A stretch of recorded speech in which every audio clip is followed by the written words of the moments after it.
Oh Jésus, vous savez pourquoi j'ai ri? Oh les frères, les frères, les frères. J'ai ri parce que jusqu'à présent, certains ne savent pas qui est Jésus. Jusqu'à présent, certains ne voient pas la puissance de Jésus. Jusqu'à présent, il y a certains qui doutent et de l'église, ils vont encore chez un marabout, aller marabouter, parce qu'ils trouvent que la puissance de Jésus n'est pas réelle. Et quand je regarde cela, je ris. Vous savez, aujourd'hui, nous sommes des hommes de métier, mais il y a plusieurs métiers. Mais certains veulent avoir la clientèle tellement rapide qu'ils vont à autre chose. Qui dit ils vont à autre chose, ça veut dire, vous savez un peu, euh, dans le milieu, moi je suis dans un milieu où on fait beaucoup les trucs de fer, je veux dire mécanique, tôlerie, électricité, un truc comme ça, ferraille, tout ça là. Je suis dans ce milieu. Et vous savez bien que dans ce milieu, il y a moins de chrétiens dans ce milieu. C'est vrai qu'il y a les chrétiens, mais il y a moins de chrétiens. Vous savez de quoi je parle. Mais dans ce milieu-là, quand tu es dans ce milieu, on te fait savoir que sans médicament, tu peux rien faire. On te fait savoir, tant que tu n'as pas vu un bon marabout, tu ne peux pas avancer. Et c'est ce qui a pris le monde.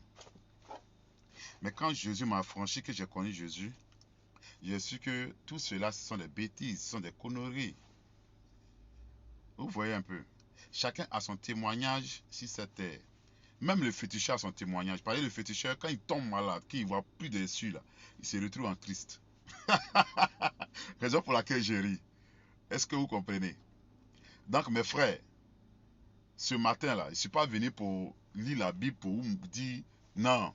Je suis venu vous dire sincèrement que Jésus est le seul sur cette terre qui s'est sacrifié pour ses enfants, qui s'est sacrifié pour ses disciples, il s'est sacrifié pour les veuves et les orphelins.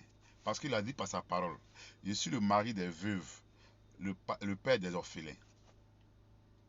Est-ce que vous savez que Jésus est Dieu? Moi je dis, Jésus est Dieu. Raison pour laquelle, moi je loue toujours l'Éternel. Je dis toujours merci à Dieu à travers Jésus. Pourquoi je dis toujours merci à Dieu à travers Jésus? Parce que Dieu même a dit, demandez toutes choses à mon Père, mais à mon nom. Donc ça veut dire, si tu n'as pas vu Jésus, tu ne peux pas voir Dieu. Parce qu'il est le seul qui est marché sur la terre. Donc quand les gens disent que Jésus n'existe pas, Jésus n'est pas Dieu, je les comprends. Une fois, j'avais dit ça dans une de mes vidéos, je les comprends et je les haïs même pas. Parce que chacun a son Dieu. Jésus même a son Dieu. C'est son Dieu de son Père. Nous avons Dieu pour Jésus. Le féticheur a son Dieu. Le marabout a son Dieu. Les frères que nous connaissons ont leur Dieu. Donc chacun a son Dieu. Mais nous avons choisi Jésus comme notre Dieu. Maintenant, Jésus, s'il a son Dieu, ce Dieu-là, c'est Jésus, tu vas vers lui pour notre sujet. Parce qu'il a dit, demandez toutes choses à mon Père, mais à mon nom. Ça veut dire, avant de dire, Père, ton fils dit de te demander, au nom de Jésus, je veux cela.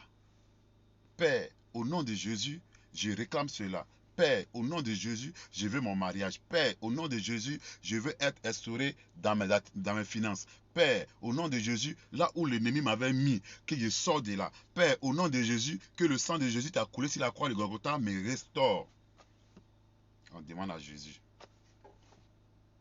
Est-ce que vous voyez? C'est Jésus qui va rendre compte à Dieu. Dans les frais. En un mot. Laissons tout ce qui se passe autour de nous. Comme bonbon sucré. Comme tout ce qui est doux. Vous savez de quoi je vais parler? Comme tout ce qui est chic. Et puis concentrons-nous sincèrement. Concentrons-nous sincèrement. Et nous allons voir la gloire de l'Éternel. Il y a beaucoup de choses que l'ennemi fait. Mais moi, je ne mets plus l'ennemi dans mon camp. Bon, il n'est même pas dans mon camp. Mais je ne le mets même plus dans mon projet. Parce que quand il est pris, je ne prie pas pour gens. Non. Il est là. Il sait qu'il est là. Même quand vidéo qu'il est en train de faire, peut-être qu'il écoute. Voilà, il est là. Mais il ne me met même plus dans mes projets. Je suis en galère, c'est Jésus. Il y a l'argent, c'est Jésus. Ce que je peux faire pour m'en sortir, c'est Jésus. Parce que c'est lui, il m'a dit. Il a dit par sa parole. Je ne connaissais, il te connaissais déjà avant que tu sois dans les entrailles de tes parents. Ah, quelqu'un qui te connaît avant que tu sois dans les entrailles de tes parents. C'est pas où tu es venu quand tu as eu 38 ans, mettre 39 ans, mettre 35 ans là. Qui ne sait pas ce que tu fais. Il sait ce que tu fais. Avant que tu ne quittes le monde pour venir à lui. C'est lui qui a prévu que tu sois dans le monde afin de le connaître. Les gens, ils sont nés, depuis ils sont nés, ils sont en Christ. Et puis ils sont sortis. Moi, si on me disait ça avant, il n'y avait pas à croire. Mais il faut croire à ça pour pouvoir croire en Jésus. Il y a des gens, ils sont si la chair en train de prophétiser, puis ils sont sortis. Dans les frères, soyons sûrs que Jésus est Jésus. Jésus est Dieu. Jésus est l'homme qui va nous sauver. Jésus est le prophète qui va nous sauver. Jésus est le maître qui va nous sauver. C'est lui qui nous guide. Raison pour laquelle tout ce que nous faisons, mettez-le au devant de ce que nous faisons.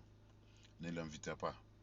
Parce que le premier miracle qu'il a effectué, il fallait que la mère la lève dans la place de l'invitation et le mettre au devant. Comment? Faites tout ce qu'il demande. Il l'a enlevé dans la place de l'invitation pour le mettre au devant. Voilà comment il a opéré le miracle. Sinon, s'il était resté dans la place d'invitation, il va dire son temps n'est pas encore arrivé, puis il est assis. Hein. Il vous regarde. Vous m'avez pris comme invité, non? Il s'est invité, et puis il est sur les vous regarde. Mais la mère l'a enlevé dans la place de l'invitation pour le mettre au devant. Et elle a dit au serviteur, là, tout ce que vous dites de demander de faire, faites-le. Ça veut dire beaucoup de choses. Moi, ici, dans mon garage, et puis il vient, puis il met quelqu'un devant. Les apprentis ne le considèrent pas. Et puis il vient un jour, mais pourquoi vous ne pas faire ça? Pourquoi vous ne pas faire ça? Le patron qui n'était pas là. Il dit, bon, à partir de telle personne, tout ce que vous demandez de faire, faites-le. À partir de l'instant là, il n'a plus mis derrière, mais il a mis au devant de tous mes trucs. C'est comme ça que Jésus est. Mets-le au devant de tes finances, au devant de tes projets, au devant de ta famille. Mais ton enfant vient de naître, dit Jésus, voici l'enfant qui est né. Je ne suis pas responsable, c'est toi qui es responsable. À partir de là, même si l'enfant a un coco, ça va rentrer seul. Même si l'enfant a tout, dis seulement au nom de Jésus et te confie cette tout et il veut que tu guérisses tout. C'est fini. On ne dit pas à l'enfant ne peut pas tomber malade. Hein. Mais maladie où tu allais dépenser 15 000, 50 000, 60 000, 100 000, jamais. Sauf si sa maman veut te fatiguer. Ça, c'est un truc qu'il a déjà vécu. Donc, les frères, soyez bénis, soyez bénis. Je suis le serviteur Zadré Pierre. Je pense que on aura le temps de se connaître mieux, un peu, comme je viens d'arriver sur les réseaux, donc un peu, au nom de Jésus.